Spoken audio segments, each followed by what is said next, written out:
সাফল্য এই শব্দটা শুনতে যতটা সহজে পাওয়া যায়, পাওয়ার লড়াইটা তার থেকে হাজার গুণ বেশি কঠিন।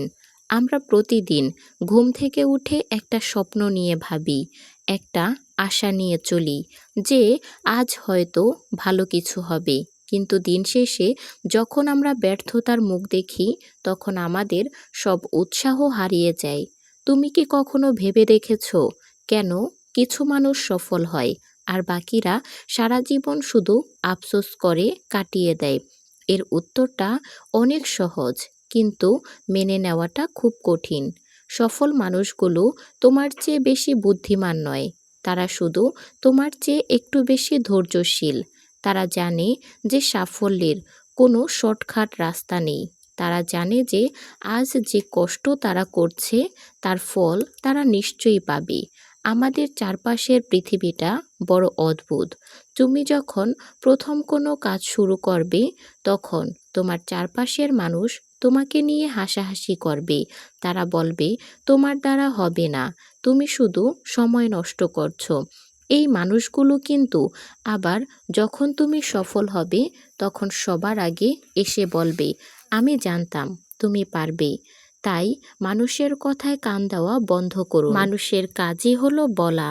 তারা তোমাকে তোমার লক্ষ্য থেকে বিচ্যুত করতে চাইবে, কারণ তারা নিজেরা যা করতে পারেনি, তারা চায় না তুমিও সেটা করো। তোমার লড়াইটা তোমার নিজের সাথে। আয়নার সামনে দাঁড়িয়ে যে মানুষটাকে দেখছো, ওই মানুষটাই তোমার আসল প্রতিযোগী। গতকালকের তুমি আজ কতটা উন্নত হয়েছ, সেটাই আসল কথা। মানুষের নেতিবাচক কথাকে নিজের শক্তির উৎস হিসেবে ব্যবহার করো। তারা যত বলবে হবে না, তোমার জেদ তত বাড়বে করে দেখানোর। এখানে একটা গভীর সত্য কথা শোনো। একটা ভাস্কর একটি পাথর খোদাই করে মূর্তি বানানোর চেষ্টা করেছিল। সে হাতুড়ি দিয়ে পাথরের ওপর আঘাত করেছিল। 10 বার মারল, কিন্তু কিছুই হলো না। 20 বার মারল, পাথর নড়ল না। এভাবে 50, 80, 99 বার মারার পরও পাথরে কোনো ফাটল ধরল না। পথচারীরা তাকে দেখে হাসছিল, বলছিল, এই শক্ত পাথর ভাঙা অসম্ভব। ভাস্করও নিজে ক্লান্ত হয়ে পড়েছিল। তার মনে হচ্ছিল, আসলে কি এটা সম্ভব? কিন্তু সে হাল ছাড়েনি। সে যখন পুরো শক্তি দিয়ে শেষবারের মতো সেই শততম আঘাতটা করল, পাথরটা হঠাৎ করেই 2 ভাগে ভাগ হয়ে গেল। এখন প্রশ্ন হলো, পাথরটা কি শুধু শেষ আঘাতের কারণে ভেঙেছে? না, আগের 99টি আঘাত পাথরটিকে ভেতর থেকে দুর্বল করে দিয়েছিল বলেই শেষ আঘাতে সাফল্য এসেছে। তোমার জীবনটাও ঠিক তেমনি। তোমার প্রতিটি ব্যর্থ চেষ্টা, প্রতিটি অবহেলিত মুহূর্ত তোমাকে সাফল্যের সেই শেষ আঘাতের জন্য তৈরি করছে।